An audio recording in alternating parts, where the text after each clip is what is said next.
చైతన్య రథం ప్రేక్షకులకు స్వాగతం, నమస్కారం. సింహాచలం దుర్ఘటన నిజంగా వర్షమా లేక వైకాపా కుట్రనా అన్నది ఇప్పుడు ప్రజల్లో ప్రధానంగా చర్చనాంశమైంది. సింహాచలం ప్రమాదంపై సీఎం చంద్రబాబు నాయుడు గారు విచారణకు ఆదేశించారు.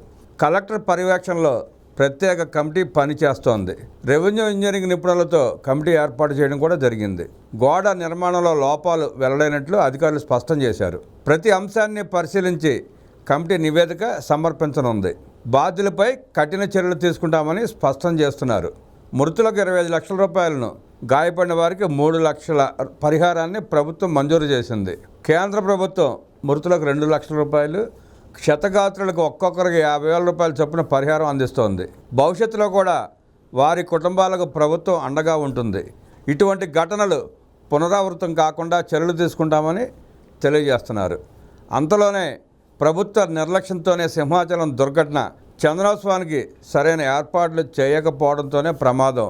10 రోజుల క్రితం నిర్మించిన గోడ కూలితే ఎవరు బాధ్యులని వైసీపీ ఎంపీ వైవి సుబ్బారెడ్డి విమర్శించారు. తాడేపల్లి నుండి అందిన సమాచారం, సింహాచలం చందనోత్సవంలో మరణించిన భక్తుల కుటుంబాలను పరామర్శించనున్న మాజీ ముఖ్యమంత్రి వైఎస్ఆర్సీపీ అధ్యక్షుడు వైఎస్ జగన్మోహన్ రెడ్డి. వైకాపా సోషల్ మీడియాలో పొద్దున కల్లా ఈ పోస్టర్ సిద్ధం చేశారు.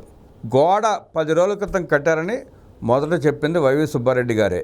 శవానంద్ రాజకీయం కోసం కుట్ర ఏమన్నా చేశారా అనే కోణంలో కూడా విచారణ జరిపితే మంచిది.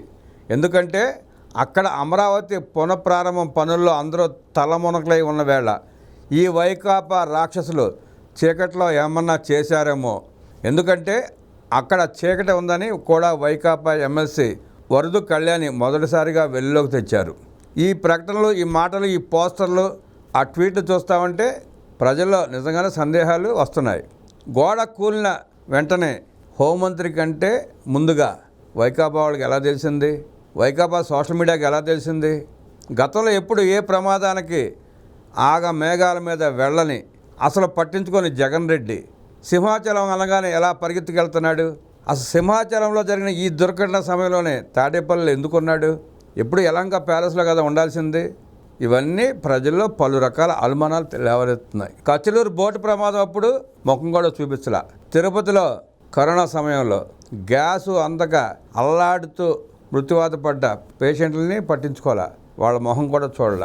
జంగారెడ్డిగూడెం కల్తీ సారా కేసుల్లో సుమారుగా 40 మంది పైన మరణిస్తే కనీసం పలకరించిన పాపానా పోలా. విశాఖపట్నం క్రేన్ దుర్ఘటనలో 11 మంది పైన చనిపోతే ఆ వైపు కూడా చూడాల.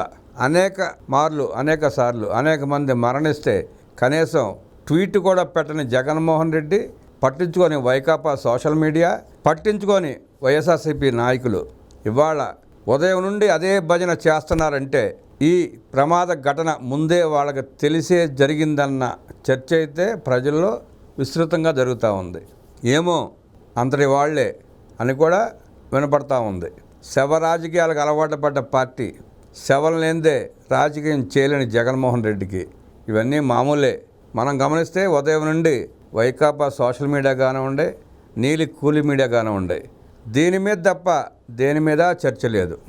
ఘటన జరగడం చాలా బాధాకరం, మృతి చెందడం విషాదకరం, కాదనలేని సత్యం అది.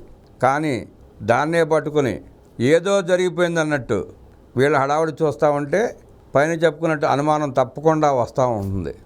మండు వేసవిలో కట్టిన గోడ వర్షం వస్తుందని చెప్పి ఎవరో ఊహించుకోవడం ఉండరు, ఊహించం కూడా. అలాంటిది భయంకరమైన వర్షం కురిసింది నిన్న కొండపైన. వరదలా వచ్చిన తాకిడికి పచ్చి గోడ కూలిపోయింది. ఘటన జరగడం దురదృష్టకరం. ఆ ఘటనకు బాధ్యులపైన కఠిన చర్యలు తీసుకుంటుంది ప్రభుత్వం. క్షతగాత్రులకు, మృతి చెందిన కుటుంబాలకు అండగా ఉండి పరామర్శించి భరోసా ఇవ్వటం వేరు. అది తప్పించి శవ రాజకీయం చేయటం దురదృష్టకరం, దారుణం. వీళ్ళు మారరు, ఇక వీళ్ళు ఇంతే అంటూ ప్రజలు దుమ్మెత్తిపోస్తున్నారు ఈ జగన్మోహన్ రెడ్డి పార్టీ నాయకుల మీద. అంతిమ నిర్ణయం ప్రజలదే. నమస్కారం.